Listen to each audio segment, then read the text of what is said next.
Pemirsa, terima kasih masih bersama Seputar Bali. Merealisasikan pembangunan akses jalan menuju Pura Lempuyang Luhur, sejumlah komponen masyarakat di Desa Adat Bukit Karangasem bersinergi dengan Pemkab Karangasem dan aparat TNI melaksanakan kegiatan gotong royong. Dalam kegiatan yang bertajuk 1000 Tangga Bahagia, dilakukan pengangkutan material batako dengan sistem estafet. Merupakan upaya yang digagas seorang tokoh muda Karangasem, Putu Gede Mahendra Giri. Tujuannya adalah mempermudah akses umat tangkil ke Pura Serkahyangan Lempuyang Luhur. Akses jalan yang akan dibangun berawal dari areal parkir Pura Penataran Agung, puncak Gunung Kembar ke Nusut, melalui medan perbukitan ke arah barat dengan jarak sekitar 1,5 kilometer. Menurut tokoh masyarakat Semeton Bukit Inyoman Siki Ngurah, pihaknya menyambut baik pembangunan 1000 Tangga Bahagia karena jalan ini merupakan satu-satunya akses jalan yang terdekat menuju Pura Lempuyang Luhur dari 5 desa adat di wilayah Bukit Lempuyang. Terlebih lagi, setiap purnama kedasa Krama melaksanakan upacara Sarining Tahun sebagai wujud syukur menghaturkan hasil bumi ke Pura Lempuyang Luhur. Kami merasakan sekali bahwa jalan ini menuju Pura Lempuyang satu-satunya poros jalan akses untuk menuju Pura Lempuyang. Jadi kami masyarakat Krama, Desa Adat Bukit, kemudian Jumenang, Desa Adat Batu Gunung, Kebon Bukit, Sekar Gunung, ada 5 desa adat yang ada di sini yang setiap purnama kedasa itu melaksanakan upacara Sarining Tahun. Gitu.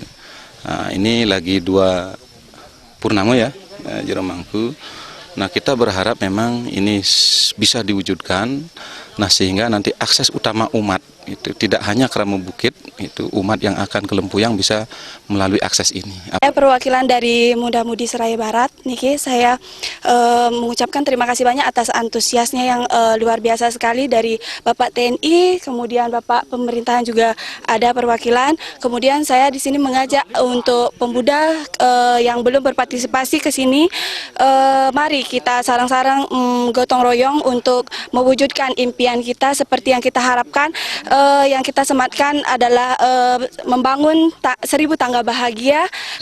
Sementara itu, Kepala Dinas PUPR Kabupaten Karangasem Inyoman Sutirte Yase yang hadir dalam kesempatan tersebut menyatakan pihaknya turut mendukung upaya pembangunan 1000 tangga bahagia. Dukungan tersebut berupa penyiapan desain dan rencana anggaran biaya sebagai pegangan panitia dalam proses pembangunan. Kami dari Dinas Pekerjaan Umum Penataan Ruang Kabupaten Karangasem, saya selaku Kepala Dinas di Dinas PUPR sudah menugaskan staf untuk menyusun rencana anggaran biaya sehingga ada pedoman bagi kita bersama, utamanya panitia pelaksana nanti, untuk memiliki ancar-ancar seberapa sebenarnya kebutuhan anggaran untuk membangun 1000 tangga bahagia ini. Gotong royong kedua ini melibatkan berbagai komponen masyarakat seperti Kodim 1623 Karangasem, Dinas PUPR, Bapeda, staf kantor Desa Bukit, Muda-Mudi Desa Seraya, Semeton Bukit dan sejumlah umat muslim di sekitar wilayah tersebut. Dalam kesempatan tersebut dilakukan pula penyerahan dana punya dari Krama Pengempon kepada panitia pembangunan. Eka Yana dan Gung Rai, Bali TV.